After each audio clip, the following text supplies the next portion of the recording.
We are constantly told that success requires a relentless grind. Wake up at 4 a.m., hustle for 18 hours straight, and sleep when you're dead.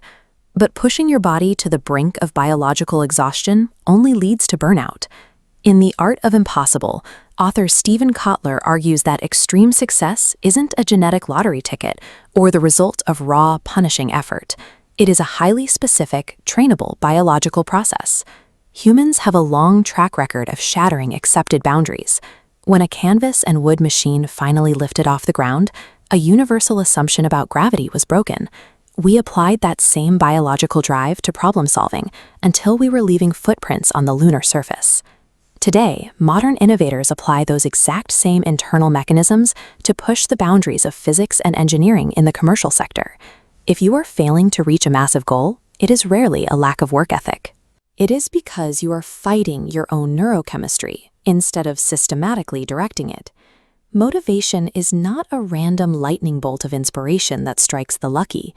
It is a strict, four-step biological formula. This diagram maps the exact sequence your brain requires to generate drive. It starts with a spark of curiosity that deepens into passion, attaches to a larger purpose, and ultimately hardens into persistence. Think about building a business from scratch. Clicking on a tutorial about coding is curiosity, but pushing through the financial strain of your third failed product launch, that requires the chemical reinforcement of persistence. When you deliberately engineer this chemical chain reaction, you secure a sustainable drive. You no longer have to rely on the fragile, exhausting fuel of sheer willpower. That sustained drive paves the way for the flow state. This is the neurobiological zone where time seems to vanish because your prefrontal cortex, the region hosting your inner critic and self-doubt, temporarily powers down.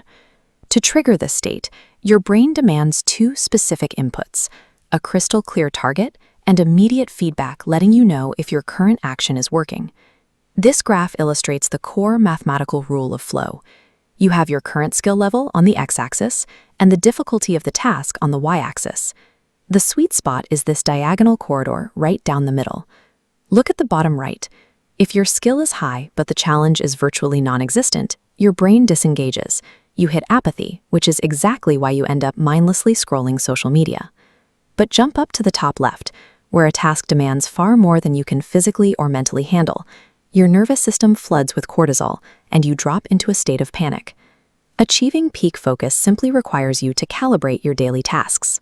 You have to tune the difficulty of your work so it sits firmly inside that diagonal channel of optimal resistance. Calibrating that difficulty often means stepping out of your comfort zone, which immediately alerts your amygdala. It registers the unfamiliar challenge as a literal threat and triggers a fight-or-flight response. Top performers do not suppress this fear, they relabel it. The physiological chemicals rushing through your body during a panic attack are nearly identical to the ones released during intense excitement. Converting that raw chemical energy into productive action takes a heavy toll. This introduces the recovery effect. Rest is not a sign of weakness. It is a structural, biological requirement to keep your brain functioning. This visualization represents your brain's glymphatic system. When you hit deep rest, your cellular structures expand, physically flushing out the toxic metabolic waste you built up during a day of deep focus. Beyond sleep, you must schedule active rest. Taking a walk with zero digital inputs, no podcasts, no screens, forces your nervous system to downshift out of high alert. If you ignore these biological laws of recovery, you aren't outworking your competition. You are actively suffocating your brain's physical ability to process complex information. Kotler's book is dense with scientific jargon, and it requires some patience, but it effectively strips away the useless, feel-good advice of the self-help industry and replaces it with cold, actionable biology. Here is how you apply it today. Step 1. Write down exactly 3 clear goals every morning. Executing these specific tasks provides the dopamine hits required to maintain your momentum. Step 2. Block out a strict 90-minute work period with 0 interruptions. That is the biological minimum window required to consistently lock into the flow channel. Step 3. Schedule a mandatory 20-minute active rest block immediately after your deep work. Step away from your desk and let your system clear out the neurotoxins. If you are an entrepreneur or a creator staring at a plateau, read this book.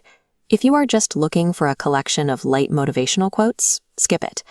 Mastering the neurobiology of your own mind physically expands what you are capable of achieving. Have you ever experienced a perfect flow state? Let us know what triggered it in the comments below, and hit subscribe for more break.